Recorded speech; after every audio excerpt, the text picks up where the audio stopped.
Yeah, the damn thing's working. Hey, Tubi people, Owl and Mad Mud Duck back to you. Saturday, May 28th. Evidently, I made it this far. I don't know how, because it's been a hell of a ride this past few days.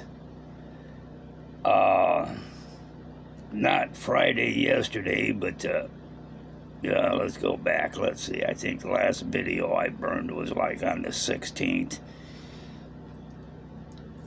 Rhonda come up, brought some groceries up, meals I was supposed to cook her for the week. We started off with orange chicken that she brought up the orange chicken. I provided the rice, and then the next night we had fried rice. Well, got to do something with the leftovers. And Wednesday night she disappeared on me.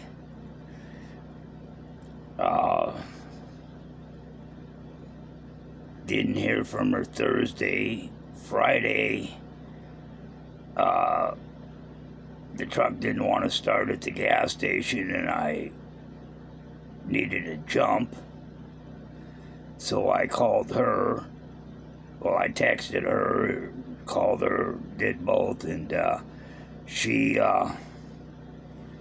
said, give me a few minutes, I gotta take the stuff down out of my windows. I was asleep, and then she comes down to the gas station to jump me, and she's got some strange guy in the vehicle with her that evidently, all my spidey senses says, spent the night with her in her car. He comes out with this little jump box thing that he pulls out of his pocket, says it's gonna start my truck, and I said, my truck will eat that. My truck will make that smoke.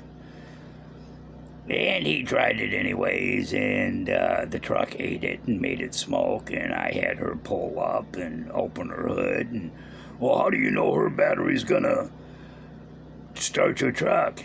Well, dude, it's my battery. You know, it starts the truck just fine when it's in the truck. She gets out, gives me a big hug and kiss, and calls me sweetie, and says she'll meet me over at War Pony and get the truck running. Starts right up, jumping it. I shut down her hood and everything, and she's gone, and with this guy over to the smoke shop, and I'm gonna go over and throw her a few bucks for helping me out. I gotta break a bill to give her some money, and by the time I get jumper cables put away, the hood shut, in the truck and down the road, she's already over at the smoke shop, setting at the building next door because it's easier to get in and out. And by the time I get out of the line at the smoke shop and got some money to throw her, she's gone on the road again. I try to get in, see where she's going, and she's gone. Well, Saturday morning, damn truck did it again. Same, I was just going down to get coffee. I already got gas the day before, and truck wouldn't start, and I texted her, didn't hear from her.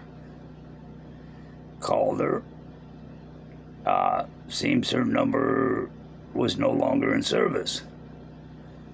So I figured, well, fuck, I've been kicked to the curb again. It's the way she does things. So that was Saturday, Sunday, Monday, Tuesday, Wednesday, Thursday. Tuesday, I seen her. No, Monday I seen her. So I know she was still alive, and I texted that. You know, I was out testing the new brake pads I put on the truck. I got brakes again. And,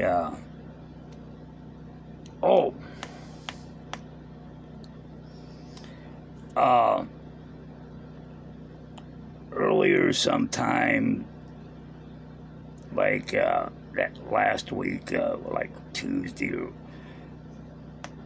before I needed her to give me a jump. We ran into each other down at the 76 station. She needed a few bucks for gas, so I pulled in there and give her a few bucks for gas.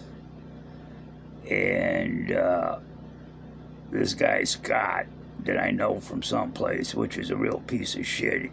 He come up, buddied me. He was my buddy. He was my friend. I could have whipped out my dick and he would have dropped to his knees to suck it because he was kissing my ass so bad that day. Give her a few bucks and I split. I get a text from her. Evidently, Scott went to the manager to tell the manager I was on the 76's property. Evidently, I'm not allowed on the 76's property. I quit doing business there because, one, I got tired of having to defend myself against goddamn meth heads wanting to pull knives on me. Two, the gas is cheaper up the road by 10 cents. Three, when I go in to get a cup of coffee, I don't want a goddamn piss-warm cup of coffee, and there is nothing else but coffee in there because all the meth heads have come in and stole the shit to fix up coffee. So, I'm up the street, dude. You lost my business. And I won't go down there, and she knows I won't go on that property. I have never been trespassed or asked to leave off that property. I left under my own willing... No, I can do business somewhere else, motherfucker. I'm getting tired of every time I come in here, I gotta fight through a crowd of goddamn dopers to get into the front door to pay for gas. You know?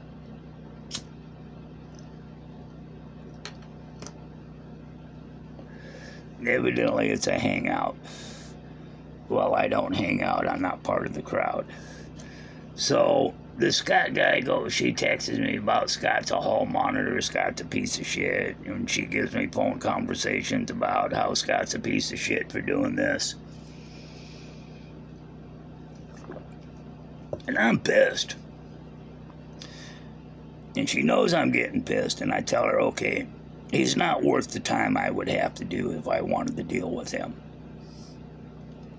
Because I was thinking about going down beating the shit out of Scott just because, you know, general purpose. I know where I know Scott from. Okay, yeah. He knows better than to fuck with me if I think I know where I know him from. So, did the jump thing, get ignored, see her around. And yesterday I get this text from her that her car's broke. Oh, she's pissed at me. I hope I'm proud of myself for the ass I made out of myself.